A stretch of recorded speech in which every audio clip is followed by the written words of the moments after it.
제가 지금 말씀드리는 이런 효과가 있는 약이 무엇인지 한번 맞춰보시기 바랍니다. 이것을 먹으면 행복감이 증가하고 부정적 감정이 약화되고 부교감 신경이 활성화되며 긴장이 풀리고 스트레스가 감소가 됩니다. 위장 기능과 혈액순환이 좋아지고 체내 독소가 줄어들 뿐 아니라 질병에 대한 면역력이 높아지고 항암 작용을 하며 신체 활력이 증가합니다. 이런 효과가 있는 약이 무엇일까요? 엔돌핀, 마약. 최숙자 권사님이 맞춰주셨네요. 감사약입니다. 감기약이 아니고 감사약.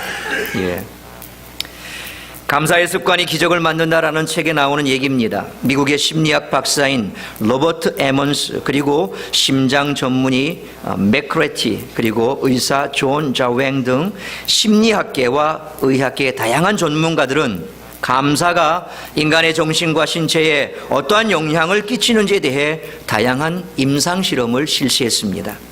다양한 분야의 이들 전문가들은 피실험자들로 하여금 매일 감사일기를 쓰게 하거나 감사한 일을 메모하게 하거나 매일 식사 전에 감사기도를 드리게 하는 등 여러 방법을 활용했습니다.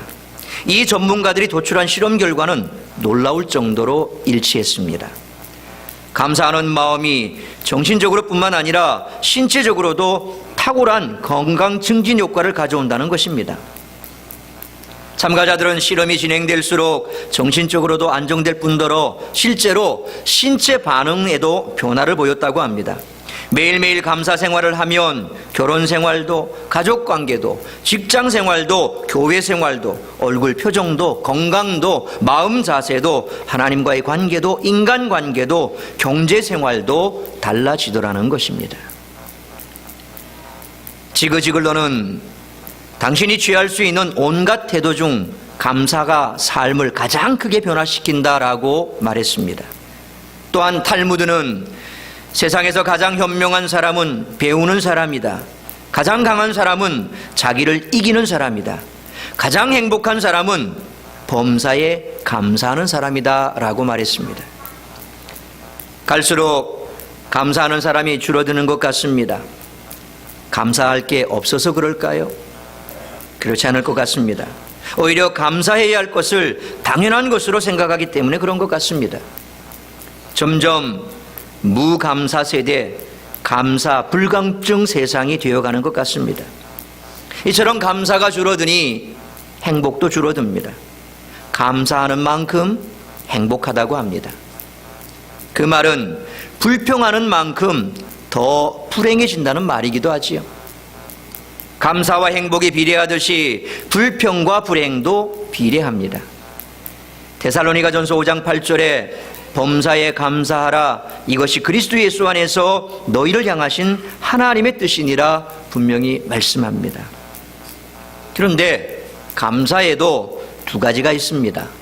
상대적 감사와 절대적 감사 두 가지로 나눠볼 수 있습니다. 먼저 상대적 감사입니다. 보통 감사는 조건적인 감사입니다. 감사할 조건이 있어서 감사하다는 거지요. 예를 들면 이런 겁니다. 은혜 주셔서 감사합니다. 지켜주셔서 감사합니다. 건강하게 해주셔서 감사합니다. 일이 잘 되게 해주셔서 감사합니다. 희망을 주셔서 감사합니다. 지나갈 수 있게 해주시고 취직하게 해주셔서 감사합니다. 당연한 것으로 여기지 않고 감사하게 생각하니 매우 귀합니다. 감사를 표현하니 더 귀합니다. 그러나 만일 감사할 조건이 없어진다면 어떻게 될까요? 감사도 사라지겠지요. 만일 감사하던 조건이 나빠진다면 어떻게 될까요? 감사 대신 오히려 불평이 생길 수도 있다는 것입니다. 출애굽한 이스라엘 백성들이 감사와 찬송을 드렸습니다. 그러나 어려움이 닥치면 감사와 찬송이 원망과 불평으로 변합니다. 광야 40년 내내 그랬습니다.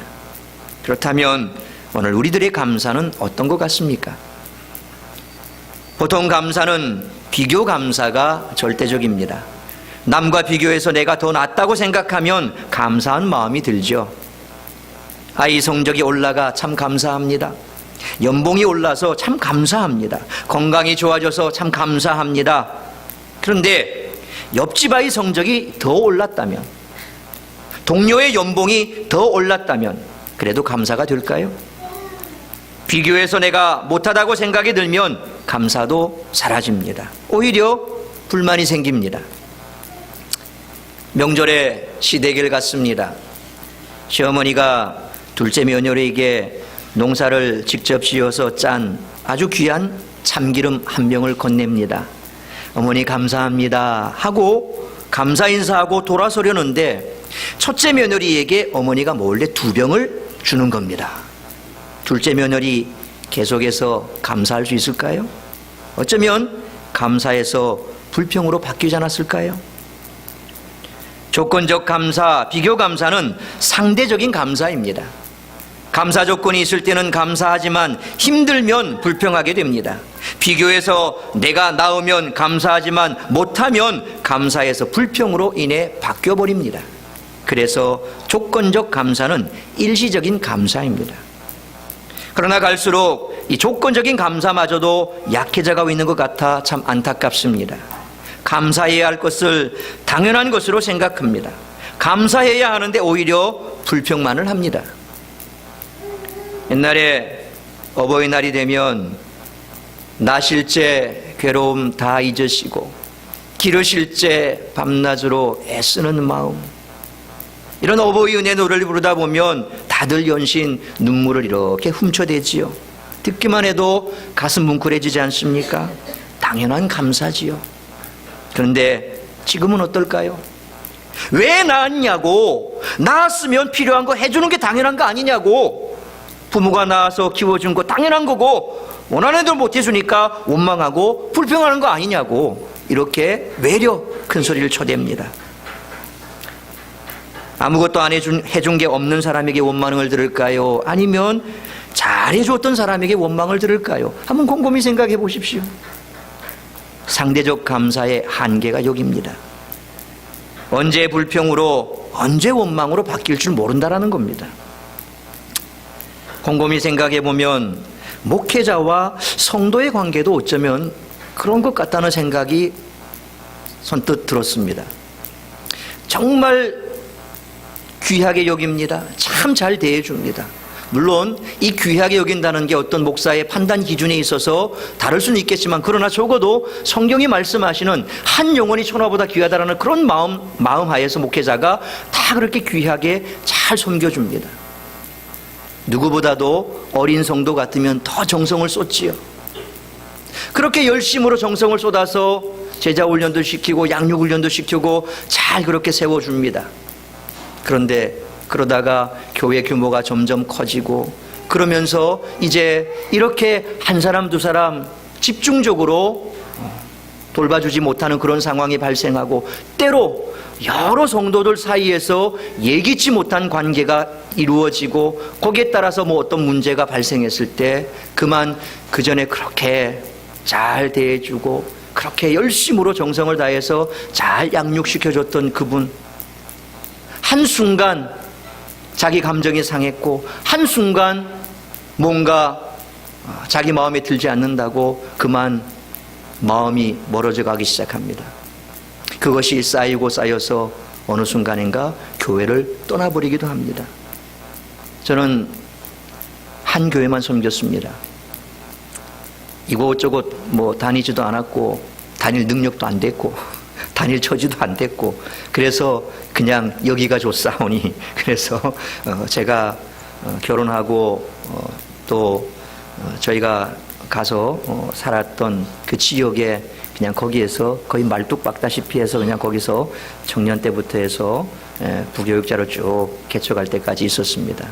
그런데 제가 청년 때부터 쭉 한 교회에 있다 보니까 대부분 그 청년들이 또 저 또래의 청년들이 혹은 그때 당시 이제 각 신앙생활했던 집사님, 이제 뭐 혹은 또 권찰님 뭐 이런 분들이 이제 쭉 시간이 지나면서 신앙이 성장하지요. 그러면서 같이 이렇게 교회 생활을 하게 됩니다. 근데 담임 목사님이 이렇게 보면 참 열심히 제자 훈련도 시키고 이렇게 잘 따독거려서 교회 안에 일꾼으로 세워나갑니다. 그런데 그렇게 열심으로 목사님과 함께 제자 훈련도 받고 또 때로는 여행도 같이 다니고 함께 많은 추억들을 쌓았음에도 불구하고 어느 한순간 어떤 한 가지 일 때문에 인해서 마음이 다쳐버리고 그리고는 그냥 교회를 떠나기도 하고 심지어는 목사님을 향해서 참 정말 가슴에 비수를 꽂고 가는 그런 분도 계시더라니까요. 그런 걸 보면서 부교육자였지만 참 저럴 수도 있구나 그런 생각이 들면서 너무 우리 그 가요에도 있죠.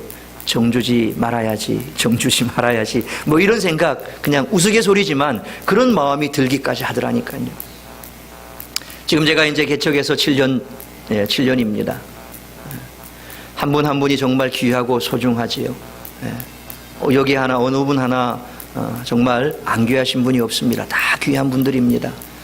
그런데 이제 성도 수가 뭐 10명, 20명, 30명, 50명, 100명 지금 이제 등록 교인 수만 200명이 넘어갑니다. 뭐 이렇게 되다 보니까 다 이렇게 제가 꼭딱스럽게 못 챙겨 드릴 때도 있습니다. 그러면 어느 순간에 가서는 내가 너무 소홀한 게 아닌가 그런 생각이 언뜻 들 때도 있습니다.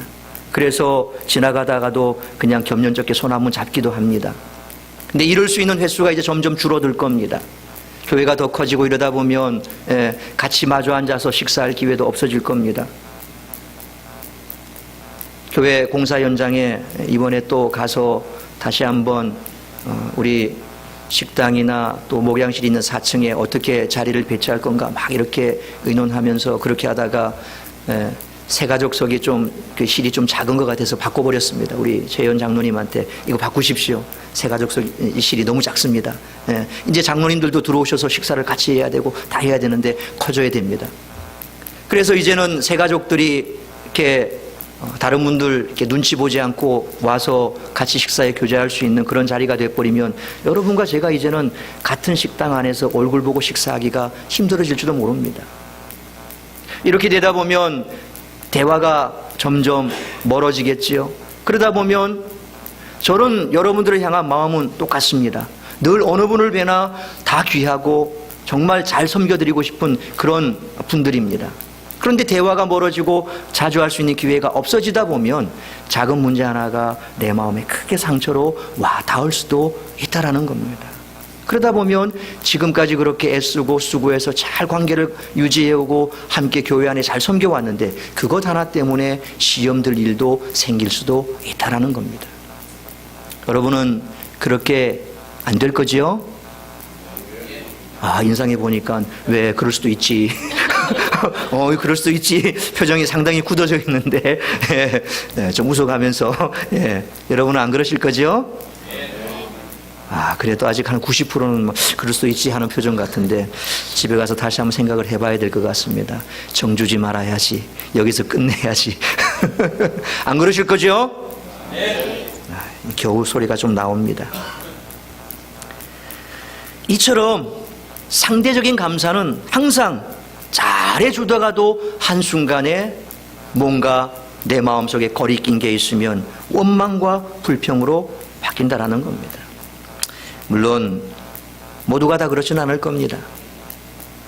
우리 이웃 가운데 있었던 실화입니다. 박진영 청년은 태어난 지 100일 무렵부터 부모님의 이혼으로 고모님 집에서 자랐습니다. 그 후 새어머님 집으로 보내졌고 9살 때까지 그곳에서 살다가 중3 때 새어머니로부터 쫓겨났습니다.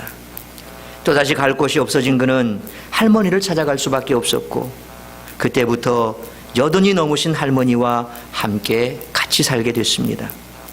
노인연금으로 나오는 10만 원으로 생활했기에 점심은 노인정에서 해결해야 했고 노인정이 공사로 문을 닫는 날은 불우이웃 돕기 모금함에 있던 쌀을 훔쳐와야만 했습니다.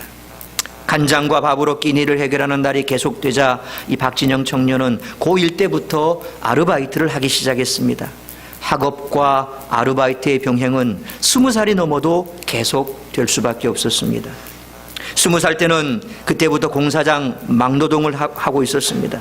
이제 공사장 막노동 하던 중에 턱뼈를 크게 다친 박진영 청년은 아무도 찾지 않은 병실에 혼자 누워서 앞으로 이렇게 힘들게 일하면서 살 수 없다는 것을 깨닫고 공부를 다시 시작하기로 결심합니다. 12시간의 막노동 후 녹초가 된 몸으로 공부를 하기 시작한 그는 2년의 고생 끝에 2014년 의과대학에 당당히 합격합니다. 황량한 사막과 같았던 그의 인생이 어떻게 여기까지 올 수 있었을까요? 그는 가장 최악의 상황에서도 그럼에도 감사하다 하는 생각만큼은 놓치지 않았다고 합니다. 지금의 상황보다 더 최악이 되지 않은 것을 늘 감사하는 이 사소한 습관이 녹초가 된 몸의 한계를 넘어 집중력을 높이고 의지가 강한 사람으로 만들어 주었다라고 합니다. 최악의 시기를 지나고 있는 많은 그리스도인에게 필요한 사소한 습관이자 인생을 바꿀 수 있는 강력한 습관이 바로 주님께 감사하는 습관입니다. 위기 속에 감춰진 기회를 보게 하며 연약함은 강함이 되게 하는 감사로 우리 주님을 영화롭게 하는 우리 모두가 될 수 있기를 축원합니다. 동영상 함께 보시겠습니다.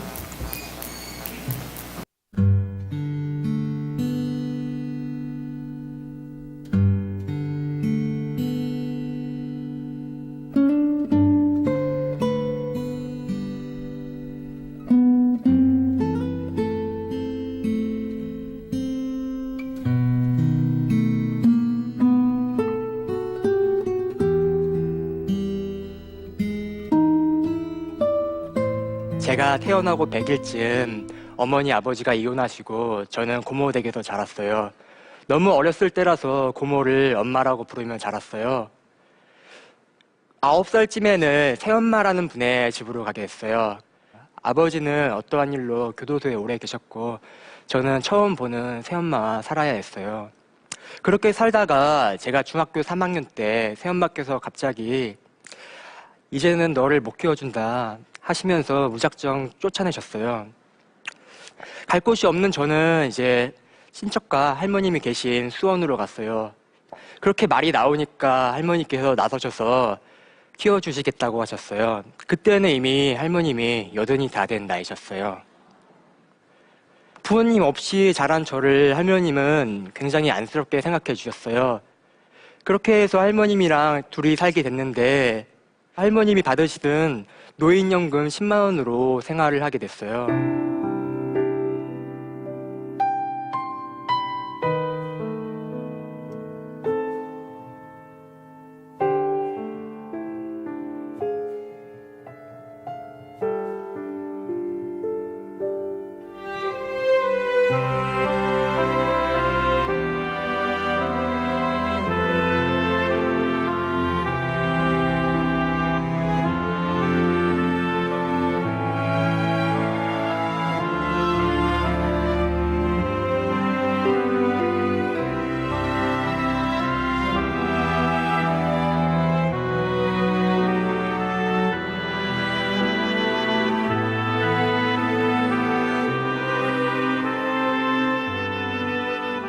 그래서 수술을 해야 된대서 입원을 해서 수술을 했어요. 간호사분께 여쭤보니까 수술비가 200만 원이 나올 거란 거예요.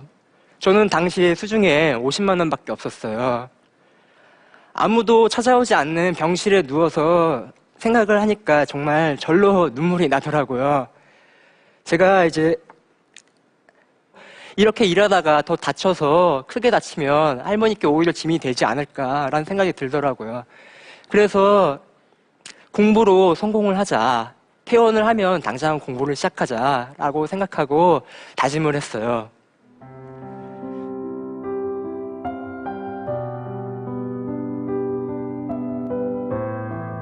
그런데 저는 오히려 감사하게 생각해요. 만약에 또 할머니께서 잘 사셨더라면 오히려 저는 삐뚤어졌을지도 몰라요. 친구들이랑 어울러 다니면서 할머니를 속삭여줄 수도 있어요. 하지만 먹고 살기가 너무 힘드니까 죽기 살기로 열심히 살았던 것 같아요.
오늘 말씀은 감사의 시입니다. 26절까지 매 절마다 온통 감사입니다. 무슨 감사를 합니까? 1절 보십시오. 여호와께 감사하라. 그는 선하시며 인자하심이 영원함이로다. 하나님의 성품 때문에 감사합니다. 2절 보십시오. 신들 중에 뛰어난 하나님께 감사하라. 3절 보십시오. 주들 중에 뛰어난 주께 감사하라 그랬습니다. 하나님의 존재 때문에 감사합니다. 4절 보십시오. 홀로 큰 일을 행하시는 이에게 감사하라 그랬습니다. 하나님의 능력 때문에 감사합니다. 5절 보십시오. 지혜로 하늘을 지으신 이에게 감사하라. 6절에 말씀합니다. 땅을 물 위에 펴신 이에게 감사하라. 7절 말씀합니다. 큰 빛을 지으신 이에게 감사하라. 8절 말씀합니다. 해로 낮을 주관하신 이에게 감사하라. 또한 달과 별들로 밤을 주관하신 이에게 감사하라 그랬습니다. 하나님의 천지창조 때문에 감사하고 있습니다. 10절 말씀 보세요. 애굽의 장자를 치신 이에게 감사하라. 11절에 이스라엘을 그들 중에 인도하여 내신 이에게 감사하라 그랬습니다. 애굽에서 구원해 주신 그 구원해 주심에 대해서 감사하고 있습니다. 정말 멋진 감사 아닙니까? 귀한 감사지요. 근데 사실 이런 감사도 조건적인 감사라고 볼 수도 있습니다. 그런데 이런 감사의 조건은 변하는 것들입니까? 변하지 않는 것들입니까? 남과 비교할 수 있는 것입니까? 비교할 수 없는 것입니까? 조건이 변하지 않는 사실들에 대한 감사합니다. 조건이 변하지 않으니 감사도 오래 갑니다. 비교거리가 안 되는 사실에 대한 감사입니다. 비교할 수 없는 것이니 감사도 변하지 않습니다. 이런 감사는 절대적인 감사입니다. 변하지도 비교거리도 되지 않는 절대 감사라는 것입니다. 절대 감사는 오래 갑니다. 평생 갑니다. 영원히 계속됩니다. 절대 감사 신앙을 가진 사람들의 아름다운 고백이 성경에 많이 나옵니다. 욥의 고백을 보십시오. 욥기 1장 21절 말씀 우리 같이 한번 읽어보도록 하겠습니다. 시작. 내가 모태에서 알몸으로 나와 싸운즉 또한 알몸이 그리로 돌아가올지라. 주신 이도 여호와시요 거두신 이도 여호와시오니 여호와의 이름이 찬송을 받으실지니이다. 아멘. 욥이 언제 이 고백을 했습니까? 10자녀를 다 잃고 재산을 다 잃고 난 이후에 드린 고백이라는 것입니다. 결국 욥의 절대 감사 신앙을 볼 수 있는 겁니다. 다니엘의 고백입니다.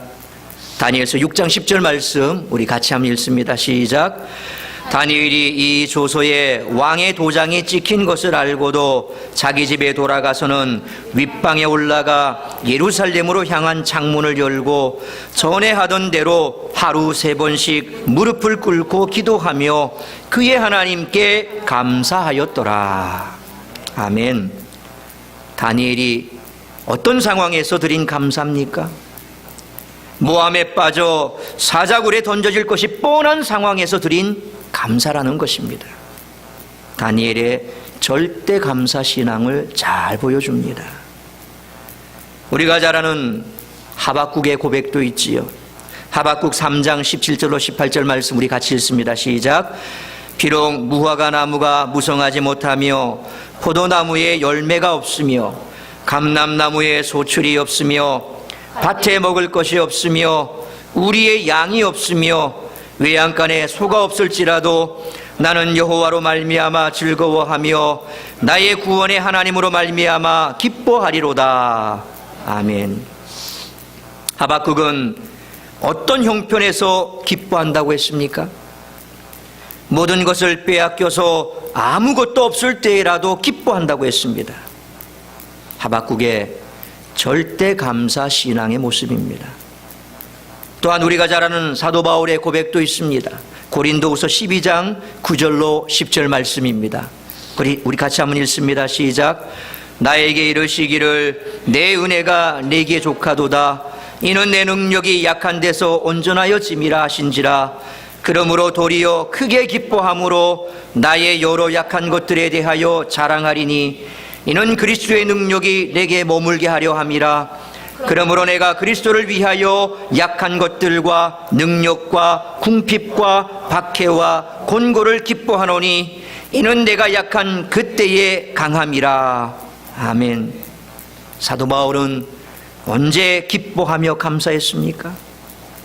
몸이 병들어 약할 때, 그리고 병 낫기를 기도했으나 거절당했을 때에도 크게 기뻐하며 감사했습니다. 사도 바울의 절대 감사 신앙의 모습입니다. 우리의 절대 감사는 무엇입니까? 우리의 절대 감사 신앙 고백은 무엇입니까? 우리도 동일하신 하나님 때문에, 우리도 동일하신 예수님 때문에 절대 감사 신앙 고백이 점점 많아지기를 주 이름으로 축원합니다. 상대적인 감사라도 많을수록 행복한 마음이 더 많아지겠지요. 그러니 감사의 조건을 발굴해내야 합니다. 작은 감사 조건이라도 우리는 찾아내야 합니다. 비교하더라도 나보다 더 힘든 사람과 비교하면 그래도 감사한 마음이 들겠지요. 그래도 병원에 있지 않고 교회에서 예배드릴 건강이 있으니 참 감사합니다.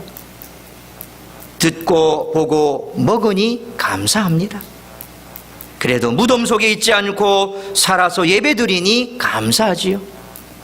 이처럼 그래도 남보다 나은 걸 비교하면 감사거리가 있다는 걸 깨닫게 되니 감사하지 않겠습니까? 그러면 상대적인 감사라도 행복한 마음이 더 많아질 것입니다. 행복이 더 커질 것입니다. 그러나 상대적인 감사보다는 절대적인 감사가 훨씬 더 많아지면 좋겠습니다. 절대적인 감사거리를 연구하고 찾아보시기 바랍니다. 그 좋은 예 하나를 또한 소개해 드리겠습니다. 이 이야기 역시 실화입니다. 저를 보면 어린애들이 울며 도망칩니다. 좀 큰 애들은 원숭이다 라고 소리칩니다. 어른들은 제가 식당에 들어서면 밥맛이 다 떨어졌다고 말하며 불쾌한 표정으로 뻘떡 일어나 나가버립니다. 그의 외모는 상상 속의 외계인처럼 끔찍하기만 합니다. 성형수술을 포함하여 무려 50회가량의 각종 수술을 받았지만 얼굴은 괴물의 과면을 뒤집어 쓴 것처럼 보입니다. 그를 처음 본 사람들은 호기심이 앞섭니다. 그에게 외모로 인해 겪는 일상이 악몽이 되는 바로 이유입니다.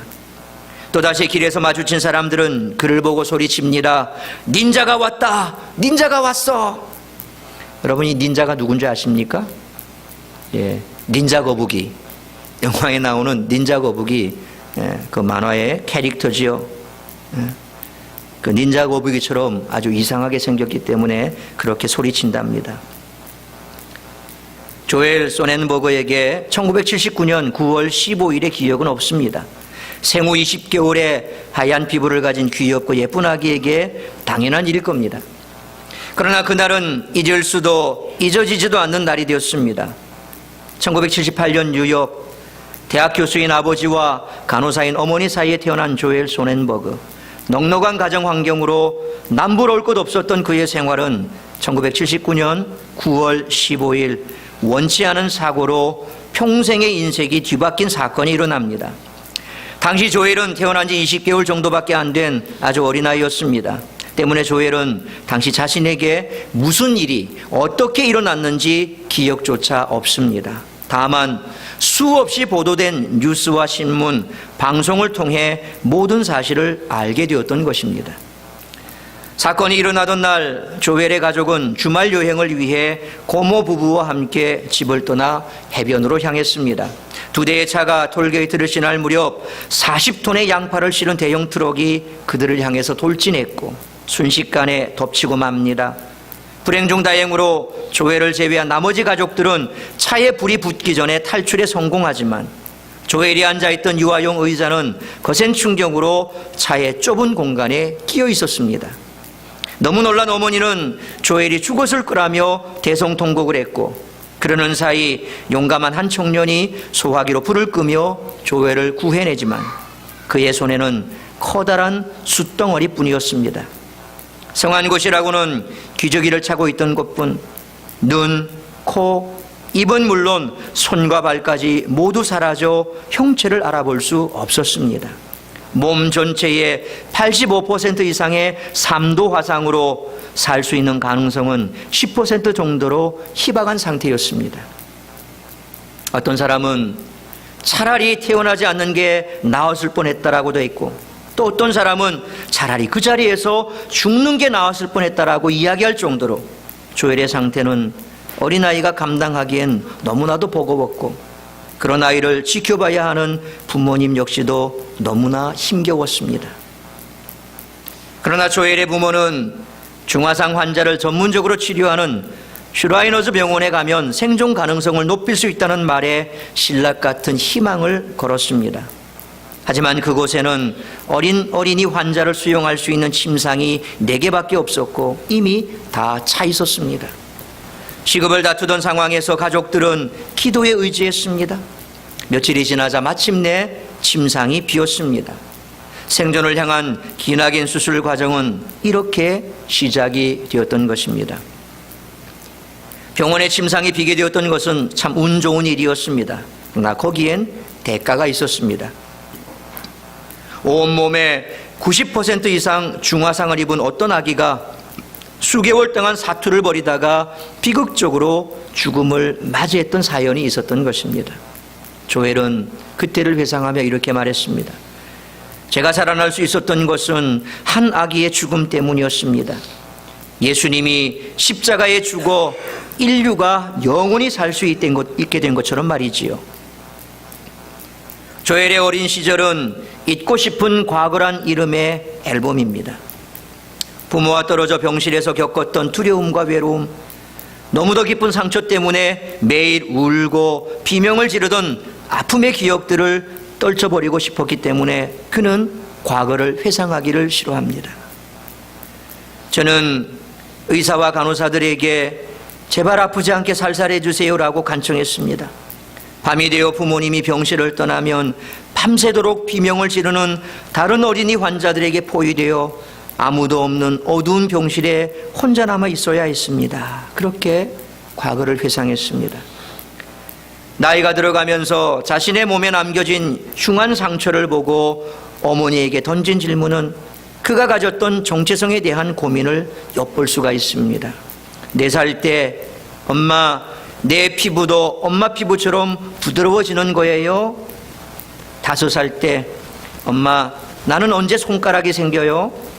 8살 때 엄마, 그 아저씨가 왜 우리 차를 들이받았어요? 브레이크를 밟으면 되잖아요. 15살 때 엄마, 십자가에 달린 예수님보다 내가 더 아픈 것 같아요. 모르는 사람과 마주칠 때 이제 그만 가면을 벗는 게 어때? 라는 말은 그에게 화상보다 더 큰 상처를 주곤 했습니다. 사고 이후 조엘은 환영하지 않는 세상 속에서 최악의 말들과 반응을 견디며 살아왔습니다. 단지 이유는 사람들 눈에 인간으로 보이지 않았기 때문이었습니다. 저는 집이라는 안전한 울타리를 벗어날 때마다 질식할 것 같은 응시와 모진 말로 공격을 받아야만 했습니다. 제게는 디즈니랜드가 환상의 놀이공원이 아니라 지옥입니다. 머리를 식히러 영화관에 가면 머리가 더 달궈집니다. 누구도 조엘의 입장에 서게 된다면 10중 8구 세상을 증오하고 미워하며 고통을 이기지 못할 것입니다. 어쩌면 일찌감치 생을 포기했을지도 모릅니다. 그런데 조엘의 생각은 달랐습니다. 나는 더 이상 잃을 것도 없을 정도로 많은 것을 잃었습니다. 그러나 잃는 것이 얻는 것보다 인간에게 더 많은 것을 가르친다는 것을 깨달았습니다. 조엘은 의식적으로나 무의식적으로 외면보다 내면을 더 강조하는 자신을 만들어야 했습니다. 스스로 신체 상태에 대해 긍정적으로 생각하는 법을 배웠습니다. 설령 모든 사람들이 극복해야 할 과제로 다가왔을 때, 모든 일들이 극복해야 할 과제로 다가왔을 때 그는 할 수 있는 일들을 개발했고 할 수 없는 일들은 과감히 잊었습니다. 조엘은 발가락과 손가락이 없지만 축구와 농구 선수로 활약했으며 고등학생 때에는 전교 학생회장 선거에 출마해 당선되기도 했습니다. 그의 취미는 연어 낚시며 수상 스키와 롤러스케이트, 사격까지도 즐깁니다. 장애는 그에게 오히려 불가능에 도전하게 하는 반전의 기회가 되었던 것입니다. 물론 손상된 외모 때문에 사람들과 어울리는 것이 수월한 것은 아니었습니다. 그래서 조엘은 주변 사람들이 편안해하도록 도와야 했습니다. 늘 재미있는 유머를 만들어냈고 다른 사람들과의 가교를 위해 탁구, 당구 등을 일부러 배운 것도 바로 이 때문이었습니다. 지금도 저는 호기심에 가득 찬 사람들의 눈초리에 미소로 대답하는 법을 배우고 있습니다. 더불어 나는 누군가와 결혼을 할 수 있을까? 나를 비웃는 사람들에게 어떻게 다가서야 할까? 어떻게 긍정적인 자세를 잃지 않을까 하는 어려운 질문들과 매일 싸우고 있는 중입니다. 조엘을 대했던 사람들이 이렇게 말합니다. 조엘, 넌 정말 강해. 아니야, 조엘, 너희 가족들이 정말 대단해. 그러나 기도의 능력이 아니었다면 가족일지라도 가장 무력한 사람이 되었을 것이라는 사실을 조엘은 잘 알고 있습니다. 고린도후서 12장 9절에 나에게 이르시기를 내 은혜가 내게 족하도다. 이는 내 능력이 약한 데서 온전하여짐이라는 말씀을 늘 묵상합니다. 실제 삶에서 체험해 본 사람만이 이 말씀의 진리를 알 수 있습니다. 하나님은 약한 것을 강한 것으로 바꾸실 수 있습니다. 이것은 기적입니다. 다른 말로는 설명할 수 없습니다라고 조엘에 대해서 그렇게 평가했습니다. 조엘은 하나님께서 분명한 목적이 있기에 자신을 살리셨다고 믿습니다. 사람들의 지독한 따돌림 속에서 극단적인 신체적인 정신적인 장벽들을 극복할 수 있었던 건 역시 하나님이 항상 나와 함께 하시며 사람의 외모를 보지 않고 중심을 보신다는 그 약속의 말씀을 믿었기 때문이었습니다.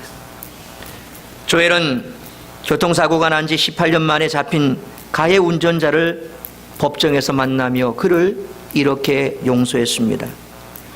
저는 증오심으로 인생을 허비하지 않을 것입니다. 증오가 또 다른 고통을 낳을 것이기 때문입니다. 대신 사랑으로, 하나님의 은혜 안에 있는 무한한 사랑으로 둘러싸일 것입니다. 그러면서 자신을 그렇게 만든 가해 운전자를 18년 만에 용서했습니다. 누구보다 상상치 못한 역경에 부딪혔지만 깊은 신앙을 키웠고 젊은 나이에 일상적인 사람들이 평생 동안 남에게 영향을 끼치는 것보다 더 큰 영향을 끼쳤던 조엘. 그러나 그에겐 비범한 것이 하나도 없습니다. 그저 평범한 사람 가운데 하나지요. 단지 자신의 인생에서 많이 빼앗겨서 많이 줄 수 있는 평범치 않은 이야기를 갖고 있는 그런 한 사람에 불과합니다. 인터뷰하던 기자가 조엘에게 만약 당신이 화상을 입지 않았다면 어떻게 달라졌을까 생각해 본 적이 있나요? 이런 질문을 했습니다. 그는 담담히 그러나 확신 있게 이렇게 말했습니다. 이런 식의 상상조차 생각하기 싫습니다. 화상을 당하지 않았다면 내 인생이 어떻게 달라졌을지 누가 알겠어요? 전 한 가지만 생각합니다. 만일 화상을 당하지 않았다면 어떤 것을 할 수 없었을지에 대해서만 생각합니다. 나는 지금까지 다른 사람들이 할 수 있는 일보다 더 많은 것을 해왔고 지금도 더 많은 것을 하고 있기 때문입니다. 동영상 함께 보도록 하겠습니다.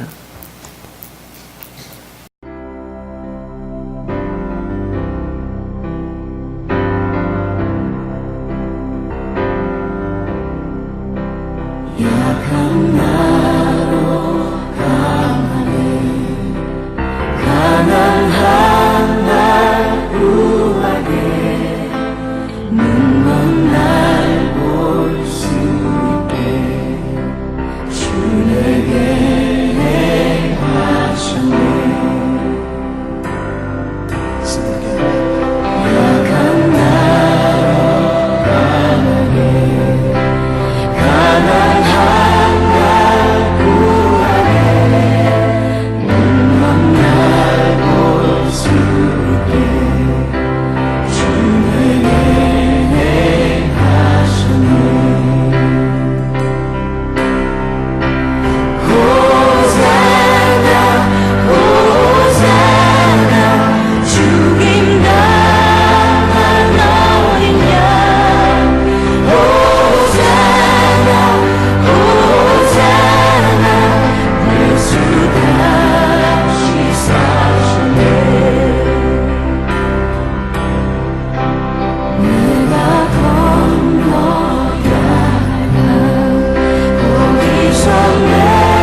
노래 부르리 예수 자유 주셨네